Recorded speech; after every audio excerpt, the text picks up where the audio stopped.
I want Tanggol and Ramon. Mga maliki ng mga Montenegro, meron sila koneksyon sa mundo ng sindikato. Tandaan na business partner. Pag nakakubra ko, buwan na rin ako sa atin lahat. Ngayong nailigtas ko na si Papa, ito na ang tamang oras ng paniningil. Isinusumpa ko ng account. Hahanapin kita, Mystery Man. Umanda ka, Divina.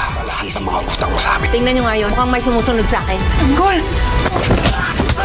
Tanggol na sa taas! Akyatin nyo!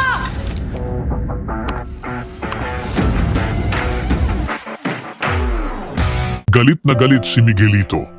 Kinausap niya sina Jackie at Roberto at sinabi na gusto niyang matapos na si Tanggol at tapusin ito. Ngunit pinagsabihan ni Roberto na huwag maliitin ang mga Montenegro dahil may kapit itong sindikato kaya hindi nila pwedeng sugurin agad.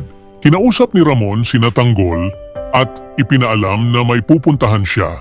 Hihingi siya ng tulong sa mga kakilala at business partners.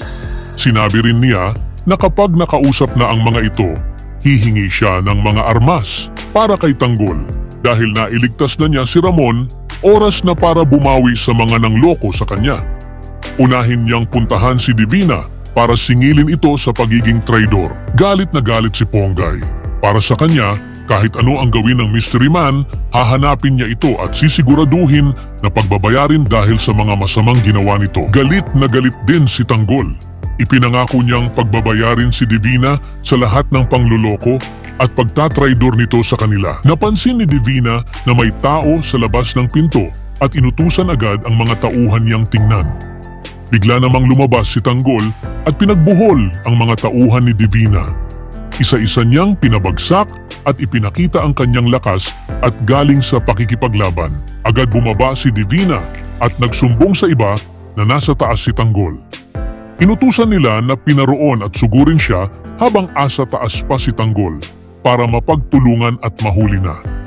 Sa kabuuan ng mga pangyayari, lalong umiinit ang laban sa pagitan ni Tanggol at ng mga gerero, pati na rin ni Divina. Buo ang loob ni Tanggol na ipaghiganti ang mga pagtataksil at kasamaan na ginawa sa kanya at sa kanyang pamilya.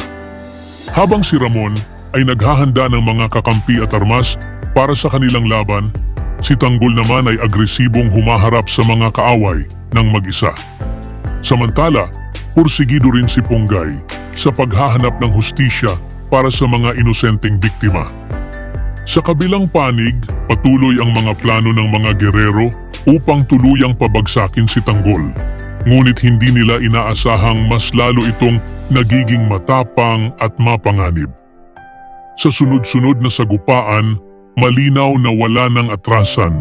Ang bawat hakbang ay patungo sa mas matinding gulo at paglalantad ng tunay na kalakasan ng magkabilang panig. Ibahagi ang inyong saloobin sa comments section. Huwag kalimutang mag-subscribe at i-click ang notification bell para hindi ninyo ma-miss ang susunod na kabanata ng Batang Quiapo. Maraming salamat sa panunood